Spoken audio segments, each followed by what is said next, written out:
네. 주택연금은 집을 담보로 연금을 받는 제도고요. 우리나라는 부동산 자산 비중이 높기 때문에 사실 뭐 연금이 많이 준비되어 있으면 집 담보로 굳이 연금 받을 필요는 없겠죠. 근데 뭐 자산을 분석해 보니까 돈도 없고 다 없는데 집 한 채는 있어. 그럼 이 집을 담보로 이제 내가 깎아먹고 살아야 되잖아요. 그래서 그걸 좀 조금 더 활성화하기 위해서 국가가 만든 제도가 주택연금 제도입니다. 사실상 주택담보대출이기 때문에 대출 받는 거거든요. 자, 그럼 대출 받는다고 하게 되면 많은 걱정이 있죠. 뭐 이자도 내야 되고, 그다음에 이 대출을 언제까지 받을지 알 수 없고 이런 게 있는데 주택연금 제도는 그걸 걱정하실 필요 없이 집을 담보로 연금을 평생 드립니다. 돌아가실 때까지 평생 연금 받으시는 거고, 그리고 이제 돌아가시고 나면 그때 사후에 정산하는 제도고, 혹시 집값보다 적게 받아가셨다면 남은 금액은 자녀에게 상속되는 것이고, 집값보다 더 많이 받아가셨다면 그 차액은 국가가 부담하는 제도이기 때문에 내 집 한 채를 가지고 평생 연금 받아갈 수 있는 굉장히 좋은 제도죠. 네, 주택연금 가입 요건이 세 가지가 있어요. 첫 번째가 나이, 두 번째가 주택 가격, 세 번째가 실거주. 이 세 가지 조건이 있습니다. 이게 이제 뭐냐면 좀 전에 말씀하신 대로 뭐 소득 기준 이런 건 없습니다. 소득이 많든 적든 관계없이 가입할 수 있는데요. 첫 번째 나이 조건이 있습니다. 부부 기준으로 한 분이라도 55세 이상이 넘으시면 됩니다. 나는 55세인데 배우자가 40살이야. 가입 가능합니다. 두 번째 조건이 주택 가격입니다. 현재 기준으로 공시가격 기준으로 12억 원 이하인 주택으로 가입하실 수가 있습니다. 자, 그러면 내가 보유한 주택 가격의 공시 가격의 합계액이 12억 원 이하여야 되거든요. 그러니까 예를 들면 내가 재산이 100억 있는데 집은 한 채밖에 없어가지고 집 공시 가격이 10억이다. 이분은 주택연금 가입할 수 있습니다. 자, 그런데 만약에 내가 집이 두 채가 있는데 두 개 합쳐서 공시가격이 13억이다. 이분은 가입하실 수가 없겠습니다. 자, 그래서 좀 더 낮은 집값, 이제 저렴한 집값, 집에 살고 계시는 우리 서민들을 위해서 국가가 이제 지원하고 있는 제도다라고 보시면 되겠고요. 세 번째 조건이 바로 뭐냐면 실거주 해야 됩니다. 내가 살고 있는 주택으로 가입하는 것이지 남에게 월세 주고 있는 거, 투자하고 있는 주택 이런 집으로 가입하실 수가 없습니다. 내가 집이 세 채가 있어요. 세 채 합쳐서 공시가격이 12억 원이 안 되면 그 중에서 내가 거주하고 있는 주택으로 주택연금 가입하실 수 있습니다. 하지만 거주하지 않은 주택으로는 가입할 수 없고요. 내가 만약에 거주해서 가입했다가도 그 집을 이사를 가게 되거나 그렇게 되면 실거주 예외사에 포함되지 않으면 결국은 거주하지 않으시는 거기 때문에 주택연금이 이제 해지 사유가 되겠죠. 나이, 그다음에 집 가격, 그다음에 실거주 이 세 가지 꼭 명심하시기 바라겠습니다. 일단 주택의 종류에 따라서는 크게 차이는 없고요. 뭐 노인복지주택 같은 경우에는 일부 가격이 좀 다른 경우 있지만 일반적인 우리가 살고 있는 주택, 뭐 아파트, 빌라, 단독주택 똑같습니다. 기준은. 그래서 주택연금을 받을 때 연금 측정하는 기준은 이분의 가입 연령과 그다음에 주택 가격 두 가지만 봅니다.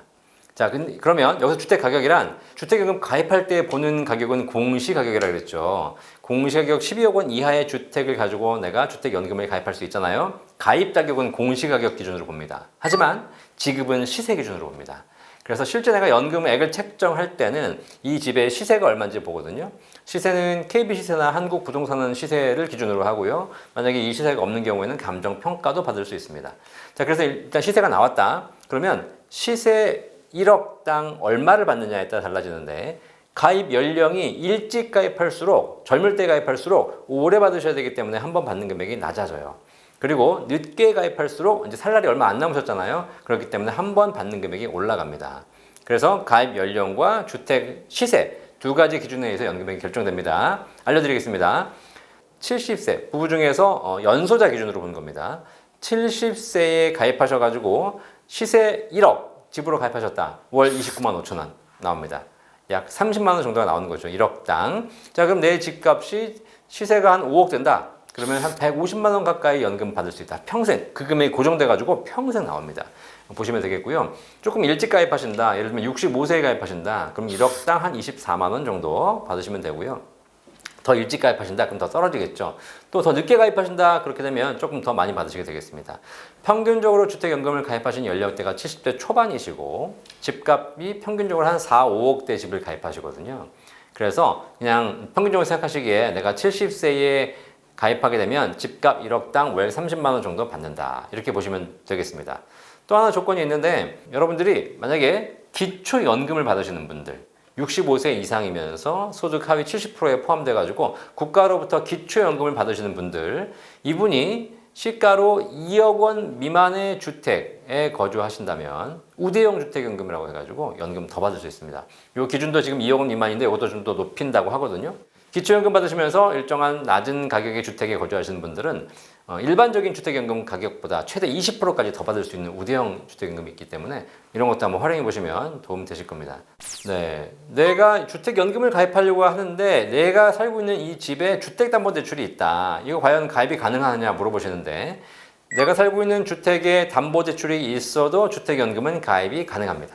그런데 중요한 건 주택담보대출이 있는 집으로 연금을 가입하시게 되면 연금액이 굉장히 다운됩니다. 낮아집니다. 근데 상식적으로 이렇게 생각하시겠죠. 내가 3억짜리 집인데 연금을 100만 원 받을 수 있어요. 근데 3억짜리 집에 3천만 원의 담보대출이 있습니다. 그러니까 내가 3억짜리 집에 한 10% 정도 대출이 있는 거니까, 그러면 3억짜리 집으로 100만 원 연금 받을 수 있다면 연금액은 한 10% 깎인 한 90만 원 받겠지라고 생각하시는데 그렇지 않습니다. 이게 왜 그러냐면 담보대출이 있는 경우에 그 집을 주택금융공사에서 이제 주택연금을 가입시키면서 그 담보대출을 상환해 주거든요. 국가에서 선상환해 주고, 그리고 나서 그 선상환해 줬으니까 거기에 대한 이자를 청구해야 될 거 아닙니까? 그 이자를 미래에 받을 연금에서 차감하는 구조입니다. 그래서 사실 집값이 내가 뭐 3억이든 5억이든 있다 하더라도 그 집값에 대해서 대출 한도가 딱 정해져 있기 때문에 실제로 그 대출을 먼저 상환해주고 나중에 그 미래에 받을 연금액에서 청구하는 제도다 보니까 굉장히 많이 다운되죠. 실제로 3억짜리 집에 한 1억 5천 정도의 대출이 있다. 그러면 주택연금에 가입하실 수가 있습니다. 그런데 실제 주택연금을 내가 100만 원 받는다고 해도 그 100만 원이 1억 5천의 대출을 상환하는 이자로 들어가기 때문에 실제로는 연금액이 책정되지 않죠. 빵이 나옵니다. 빵.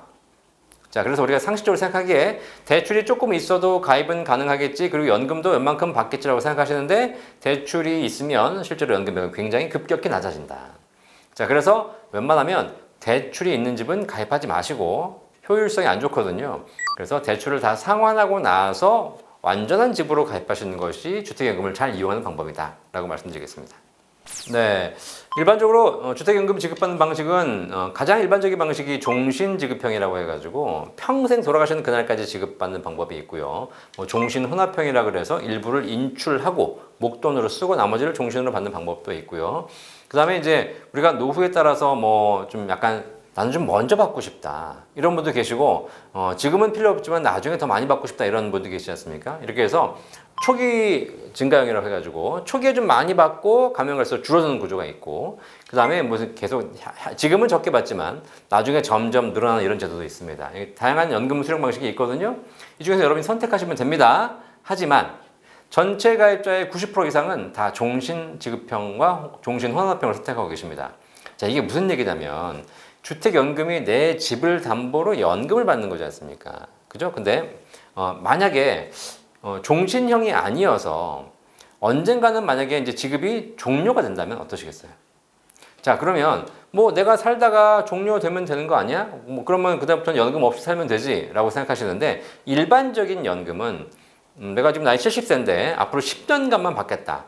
그러면 10년간 받으시고 나서 10년 이후에 살아 계셔도 연금은 못 받지만 그냥 내가 살아 계시면 되거든요. 그래서 연금은 종신형도 있고 확정기간형도 받을 수 있습니다. 자, 그런데 주택연금 같은 경우에는 종신형으로 받으시게 되면 평생 받다가 돌아가시고 나면 사후에 집 이제 국가가 정산하면 되는 것이거든요. 그런데 그렇지 않은 종신형이 아닌 다른 방식은 이 만기라는 게 있는 거기 때문에 만약에 10년 받고 나셨는데 아직 안 돌아가셨어요. 그러면 지금까지 받으신 거 토해내셔야 됩니다. 내가 대출 받은 겁니다. 그러니까 만기가 되면 상환해야 되는 것이죠. 근데 내가 지금 집값은 5억인데 이미 한 3억 받았어요. 내가 아직 안 돌아가셔야 되는데, 자, 그럼 어떻게 돼요? 지금 이 집에서 나가셔야 됩니다. 그리고 그 지금까지 받아간 연금액과 대출 이자를 상환하셔야 되는 것이죠. 그런 주거에 대한 굉장히 큰 리스크가 있습니다. 그렇기 때문에 주택연금 가입하신 분들 거의 10명 중에 9명 이상이 종신형으로 받고 계신다. 여러분도 혹시 주택연금 받을 생각 있으시면 뭐 일정 기간 동안 받는 것도 좋지만 결국은 평생 받는 방식으로 선택하시는 것이 가장 좋은 방식이다. 주택연금은 일찍 가입하실 수도 있고 나이 들어 가입할 수도 있죠. 실제 주택연금 가입자 중에서 가장 늦게 가입하신 분들은 100세가 넘어서 가입하신 분들 계세요. 자, 그만큼 뭐 이제 내가 연금이 필요하다면 언제든지 가입하셔야 되겠죠. 하지만 이제 연금액을 산정하는 방식이 다 그렇듯이 일찍 가입하시게 되면 받아갈 기간이 많기 때문에 한 번 받는 금액이 낮아지고요. 늦게 가입하면 가입할수록 한 번 받는 이제 받을 기간이 줄어들기 때문에 한 번 받는 금액이 올라가겠죠.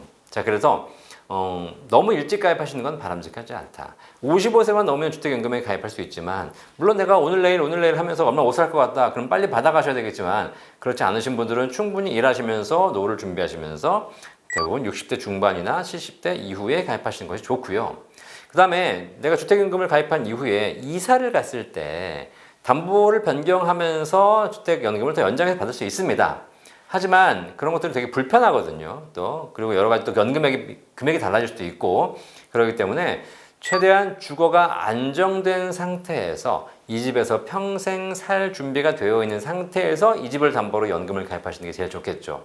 자, 그래서 너무 일찍 가입하시게 되면 주거가 어떻게 바뀔지 모르지 않습니까? 그래서 보통 70대 이후에 살 집을 정하시고 거기서 평생 사시면서 평생 연금 받는 플랜이 주택연금을 이용하는 가장 좋은 플랜이 되겠어요. 그리고 또 하나 이제 우리가 검토해야 될 게 바로 뭐냐면 주택 가격입니다. 그죠? 네. 나이는 70대에 가입하시는 게 좋지만 사실 이제 집값이 높을 때 가입하는 것이 연금액을 많이 받을 수 있는 방법 중에 하나거든요. 주택연금은 가입 시점의 주택 가격에 따라서 연금액이 고정이 되고 그걸 평생 받습니다. 그 다음에 주택 가격이 떨어진다 하더라도 주택 연금액이 떨어지지 않습니다. 그걸 평생 받는 것이고요. 물론 올라간다 하더라도 더 올려주진 않죠. 이제 그러다 보니까 이런 경우가 있습니다. 내가 주택연금을 가입했는데 내 집값이 올라가 버려. 최근에 그런 일이 많이 벌어지고 있죠. 그러면 내가 좀 불리한 겁니다. 그죠? 왜냐면 내가 지금 집값이 5억인데 이게 지금 집값이 10억이 돼 버렸어. 그럼 10억일 때 가입해버리면 연금액을 더블로 받을 수 있는 거잖아요. 그죠? 그러니까 이런 분들이 지금 아까워하셔가지고 집값이 많이 오르신 분들은 주택연금을 해지하신 분들도 늘어나고 있죠. 자, 그러니까 실제로 집값이 올라가는 경우에는 주택연금에는 불리한 변수입니다. 하지만 집값이 지금 고점이고 더 이상 올라가지 않을 것 같다. 앞으로 떨어질 것 같다. 그러면 지금이 가입할 수 있는 가장 적기일 수 있는 거죠. 아무리 집값이 떨어져도 연금액은 평생 받는 거니까. 자, 근데 이렇게 생각하셨을 때, 그럼 내가 비싼 집을 가입해가지고 연금액을 많이 받아가면 좋겠다라고 생각하시겠지만, 사실 그렇게 좋은 것도 아니에요. 이게 왜냐면 결국은 대출입니다, 대출. 대출 많이 받는 게 좋아요, 적게 받는 게 좋아요? 필요한 만큼 받는 게 좋지. 필요하지도 않은데 더 많이 받아봐야 뭐 하겠습니까? 사실 나에게 필요한 연금액은 200만 원인데 내가 주택연금 300만 원 받는다고 해서 100만 원 남잖아요. 대출 받으면 뭐 하겠습니까? 의미가 없는 거거든요. 그러니까 내가 이 집을 담보로 주택연금 받았을 때 부족하다. 그럼 집값이 올라갈 때까지 기다리셔야 되는 것이고 충분하다. 그럼 지금 받으시면 될 거니까. 특히 이제 서울 시내 한복판에 있는 아파트들은 집값 변동이 심하기 때문에 이런 부분들은 사실상 좀 우리가 가입을 고민해 봐야 되는 것이지만 외곽에 있는 집들, 지방에 있는 집들은 가격 변동이 거의 없거든요.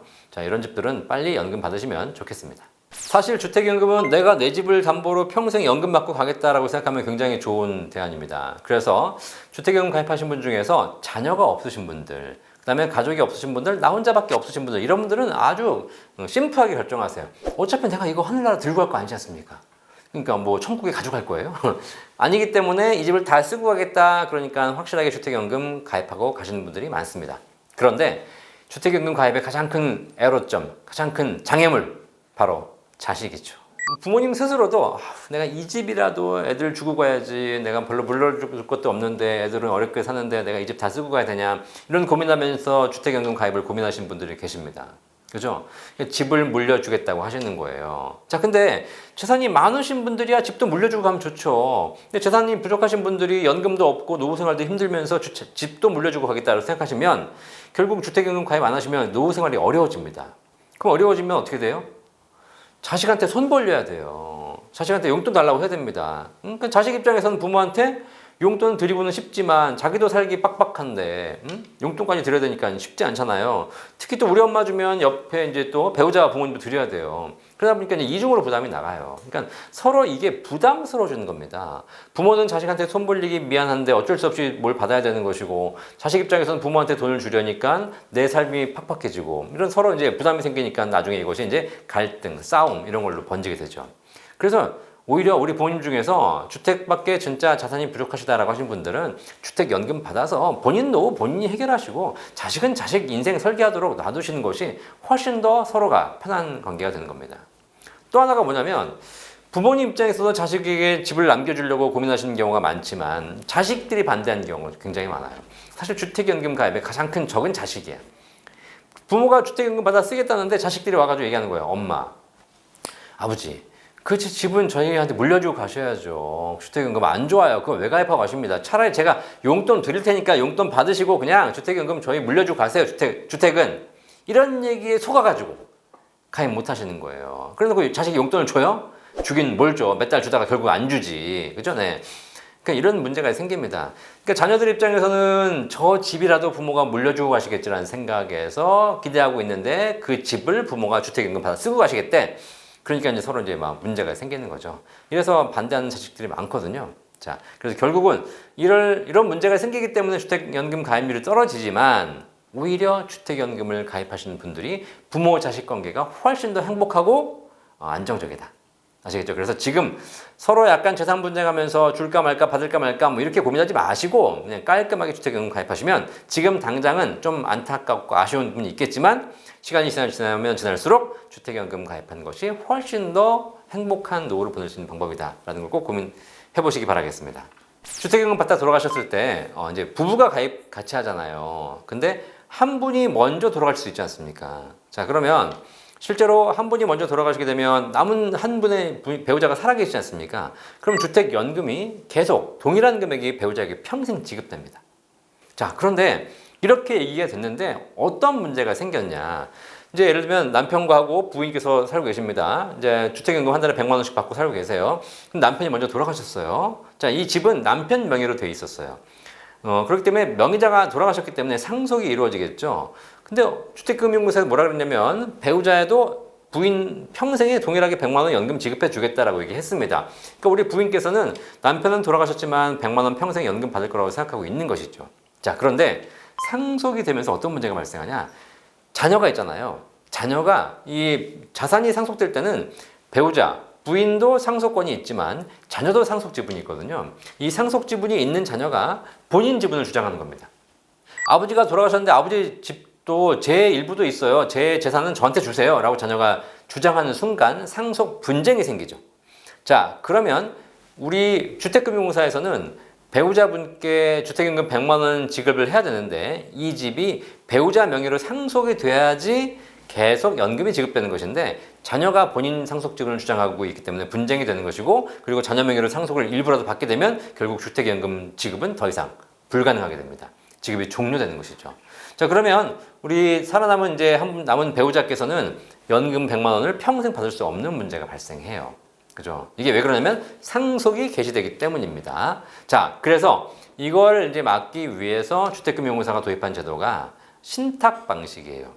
주택연금 가입하는 방식은 일반적인 방식은 저당권 방식이라고 해가지고 이제 명의는 바뀌지 않고 그냥 은행에 저당을 설정해가지고 담보를 잡히고 연금을 받는 방식이었는데 이러다 보니까 좀 전에 말씀드린 문제가 생겨서 신탁 방식을 도입했습니다. 신탁 방식은 명의를 아예 주택금융공사에 신탁해버리는 겁니다. 그렇기 때문에 실제 가입자, 명의자가 사망한다 하더라도 상속이 개시되지 않습니다. 그래서 배우자의 평생에 주택금융공사가 지급을 하는 것이고 그리고 마지막 이제 생존자, 배우자가 사망하시게 되면 그때 이제 상속이 개시되는 이런 구조로 가기 때문에 고민이 되신 분들은 신탁 방식을 한번 생각해 보시면 두 분 중에 누가 마지막으로 돌아가신다 하더라도 관계없이 주택연금을 평생 받을 수 있는 이런 상황이 가능하기 때문에 신탁 방식 한번 고민해 보시길 바라겠습니다. 자, 그리고 주택연금 받다가 돌아가시면 이제 또 걱정하시는 게 뭐냐면 두 분이 다 돌아가셨어요. 자, 그랬을 경우에 과연 자녀들은 어떤 문제가 발생하는가? 이것도 고민하실 필요가 있거든요. 주택연금이 이제 관련 비용들이 좀 적은 상품이 아닙니다. 주택연금이 대출 이자도 계속 이제 불이가 되기 때문에 실제 이게 쌓여가지고 눈덩이처럼 쌓일 수 있고요. 그 다음에 보증료라는 게 있습니다. 이게 평생 지급을 하는 것이기 때문에 보증료를 부과하거든요. 그래서 초기에 가입할 때 주택가격의 1.5%의 초기 보증료가 있고 매년 연금 받아가면서 연 보증료가 누적으로 부과가 됩니다. 이런 비용들이 굉장히 세요. 자, 그런데 이렇게 대출 이자라든가 보증료 이런 비용들은 생전에 연금 받으시는 분들에게 부담시키거나 연금에서 차감하는 구조가 아닙니다. 연금은 연금대로 받아가시고 나서 두 분 다 돌아가시고 나면 마지막에 이제 사후에 정산하는 구조거든요. 그러니까 연금 받으시는 분은 고민할 필요가 없어요. 비용이 높든 적든 무슨 상관이야? 내가 생전에 부담하는 게 아닌데. 자, 그런데 이 사후에 자녀 입장에서 상속을 받았지 않습니까? 상속을 받았는데 아버지가 집값이 5억인데 다 이것저것 비용 다 포함해가지고 3억밖에 안 받아가셨어요. 그러면 2억의 차익을 자녀가 가져갈 수 있습니다. 좋죠? 자, 그런데 아버지가 집값이 5억인데 부모님이 오래 사셔가지고 비용 이런 거 다 합산하니까 7억을 받아가신 거예요. 그럼 집값은 5억밖에 안 되는데 어머니 아버지가 7억을 받아가셨어. 그럼 자녀들이 상속받으면서 2억을 토해내야 될까요? 그렇지 않습니다. 집값보다 더 받아가셔도 그거는 국가가 부담하지 상속인이 토해내지 않습니다. 집값보다 적게 받아가시면 상속인에게 이 차액을 가져가는 것이고 집값보다 더 받아가시게 되면 국가가 부담하기 때문에 훨씬 더 좋은 제도죠. 자, 그러니까 자녀 입장에서는 부모님이 평생 연금 받아가시면서 행복하게 사시니까 걱정할 필요가 없고 그 비용에 대한 부담도 자녀가 고민하실 필요는 없겠고요. 당연히 연금 받으신 분도 고민할 필요가 없기 때문에 굉장히 좋은 제도가 되겠습니다. 여기까지는 이해되셨죠? 자, 그런데 한 가지 안 좋은 게 있어요. 한 가지 안 좋은 게 바로 뭐냐면 일단 부모님 다 돌아가시고 나면 그 집값보다 더 많이 받아가셨다 하더라도 자녀가 추가적으로 부담해야 될 비용은 없는 것처럼 보이죠. 추가적으로 더 부담하실 필요는 없는 겁니다. 하지만 아버지 어머니가 돌아가시면서 그 집이 자녀에게 상속되는 과정은 거쳐야 됩니다. 상속돼서 추가적으로 내가 부담해야 될 건 없지만 상속은 받으셔야 돼요. 일단 내가 뭐 더 많이 받아가셨다 그래가지고 국가가 알아서 집도 처분하고 알아서 다 하는 것이 아니라 일단 자녀가 상속받는 것이거든요. 자, 그러면 상속을 받으면 어떤 문제가 발생할까요? 상속이란 절차는 누구나 거쳐야 되기 때문에 상속이란 절차를 거치면서 첫 번째, 집을 물려받죠. 그럼 뭐가 발생해요? 취득세가 발생합니다. 취득세. 집의 명의가 변경되기 때문에 취득세는 무조건 내셔야 돼요. 그 집이 설령 아버지 어머니가 다 쓰고 가신 담보대출이 더 많이 끼어있는 집이라 하더라도 취득세는 내셔야 됩니다. 취득세는 공시가격 기준으로 아마 나오게 될 겁니다. 자, 두 번째 뭐냐면 이 집을 물려받았기 때문에 상속세를 내야 됩니다. 근데 상속세를 내야 되는데 실제로 이 아버님께서 집을 오래 사셔가지고 대출을 많이 받아가신 거잖아요. 주택연금을 많이 받아가셨을 경우에는 상속세는 부과가 되지만 대부분 다 그 집이 전부 대출이지 않습니까? 이미 받아 쓰신 거잖아요. 차감하게 되면 상속세는 거의 발생을 하지 않겠죠. 하지만 명목상 상속재산으로 포함되기 때문에 상속세가 발생할 가능성이 없지는 않습니다.